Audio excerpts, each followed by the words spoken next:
ఎటువంటి doctor prescription లేకుండా మత్తు మందులు విక్రయిస్తే కఠిన చర్యలు తీసుకుంటామని అదనపు ఎస్పీ రాములు నాయక్ తెలిపారు. డ్రగ్స్ రహిత సమాజ నిర్మాణం కోసం అందరూ సహకరించాలని కోరారు.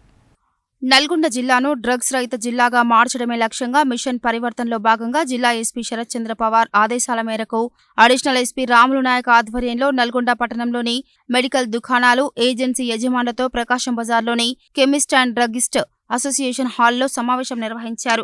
ఈ సమావేశంలో అడిషనల్ ఎస్పీ రాములు నాయక్ మాట్లాడుతూ జిల్లా ఎస్పీ ఆదేశాల మేరకు మిషన్ పరివర్తనలో భాగంగా డ్రగ్ రహిత సమాజమే లక్ష్యంగా వినియోగదారులకు ఎటువంటి డాక్టర్ ప్రిస్క్రిప్షన్ లేకుండా మత్తు కలిగించే టాబ్లెట్స్, ఇంజెక్షన్లు విక్రయిస్తే కఠిన చర్యలు తప్పవని హెచ్చరించారు. జిల్లాలో ప్రతి మెడికల్ షాప్ యజమానులు సంబంధిత నార్కోటిక్ డ్రగ్స్ విక్రయించడానికి నియమ నిబంధనల ప్రకారం లైసెన్స్ కలిగి ఉండాలని, లైసెన్స్ ప్రకారమే మందులు విక్రయించాలని తెలిపారు. షెడ్యూల్ H1X ప్రకారం సంబంధిత లైసెన్స్ కలిగి ఉన్నవారు మాత్రమే సంబంధిత మందులు విక్రయించాలని అన్నారు. ఎవరైనా డ్రగ్ లైసెన్స్ లేకుండా ఔషధాలను విక్రయిస్తే స్పెషల్ డ్రైవ్లు నిర్వహిస్తూ చట్టపరమైన చర్యలు తీసుకుంటామని తెలిపారు. ఎటువంటి ప్రిస్క్రిప్షన్ లేకుండా అలవాటుగా ఫార్మింగ్ డ్రగ్స్ విక్రయిస్తున్నందున ఇటీవల నల్గొండ, మిర్యాలగూడ ప్రాంతాలలో మెడికల్ షాప్ యజమానులపై కేసులు నమోదు చేశామని చెప్పారు.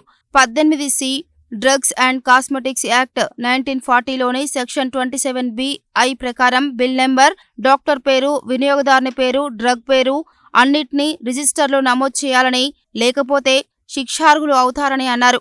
ఎట్టి పరిస్థితుల్లోనూ RMPలకు మత్తు మందులు విక్రయించకూడదని అన్నారు. కాబట్టి ప్రతి ఒక్కరూ నిబంధనల ప్రకారం నడవాలని అన్నారు. జిల్లాలో ఎవరైనా రిపీటెడ్గా వినియోగించే వారి సమాచారం జిల్లా పోలీస్ కార్యాలయం, డ్రగ్ కంట్రోల్ విభాగం 8712670266 ఫోన్ నెంబర్కి తెలియజేయాలని, సమాచారం తెలిపిన వారి వివరాలు గోప్యంగా ఉంచబడతాయని అన్నారు. ఈ కార్యక్రమంలో Nalgonda DSP Sivaram Reddy, drugs inspector Ashwin Kumar, chemist and druggist association అధ్యక్షులు వెంకటపతి, సెక్రటరీ పరమాత్మ, ట్రెజరర్ గోవింద్తో పాటు మెడికల్ షాపుల యజమానులు పాల్గొన్నారు.